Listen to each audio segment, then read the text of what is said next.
নতুন নির্বাচিত সরকারের প্রথম জাতীয় বাজেট আজ উপস্থাপন করবেন অর্থ ও পরিকল্পনা মন্ত্রী আমির খসরু মাহমুদ চৌধুরী। এ নিয়ে আরও জানাতে রাজধানীর মানিক মিয়া ভিনিউ থেকে আমাদের সঙ্গে যুক্ত হচ্ছেন মিনা ফেরদৌস। মিনা, আপনার কাছে প্রথমেই জানতে চাই যে আজ কখন নাগাদ বাজেট ঘোষণা করা হতে পারে?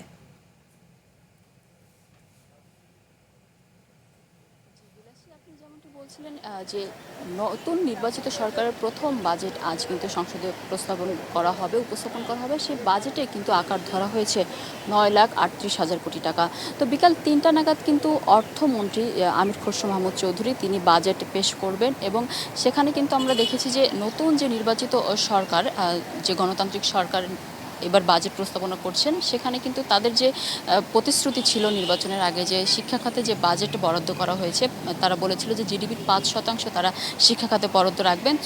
তো সেই অনুযায়ী কিন্তু এবারের শিক্ষা খাতে আমরা দেখেছি যে প্রায় 50,302 কোটি টাকা কিন্তু শিক্ষা খাতে রাখা হয়েছে। এছাড়া তাদের নির্বাচনের আগে যে প্রতিশ্রুতি ছিল যে সামাজিক সুরক্ষা খাত, অর্থাৎ যে কৃষক কার্ড, ফ্যামিলি কার্ড এবং যে খাতভিত্তিক দারিদ্র্য বিমোচন সহ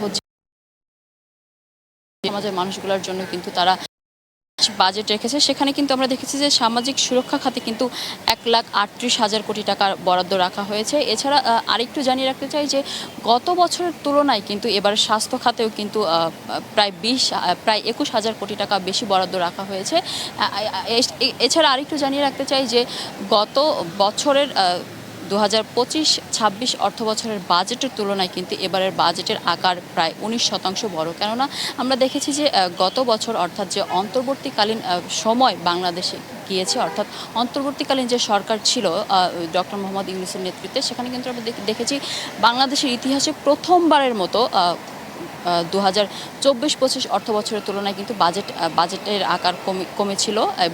ওখানে কিন্তু বাজেটের আকার ধরা হয়েছিল 7,34,000 কোটি টাকার মতো। কিন্তু এবার আমরা দেখেছি যে গত অন্তর্বর্তী সরকারের আমলের থেকে কিন্তু এবছরের বাজেট 19% বাড়িয়ে, অর্থাৎ 9,38,000 কোটি টাকা করা হয়েছে।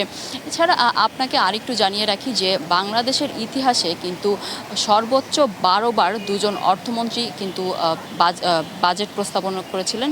একজন হচ্ছে সাইফুর রহমান খান এবং আরেকজন হচ্ছে আব্দুল মুহিত খান। এবং বিএনপি সরকারের এবারের যিনি অর্থমন্ত্রী আমির খসরু মাহমুদ, ইনি কিন্তু প্রথমবারের মতো বাজেট উপস্থাপন করবেন এবং এই বাজেট কিন্তু আগামী 1 জুলাই থেকে কিন্তু কার্যকর হবে। বিলাসী, অসংখ্য ধন্যবাদ মিনা। নতুন নির্বাচিত সরকারের প্রথম জাতীয় বাজেট আজ সে বিষয়ে বিস্তারিত জানছিলাম।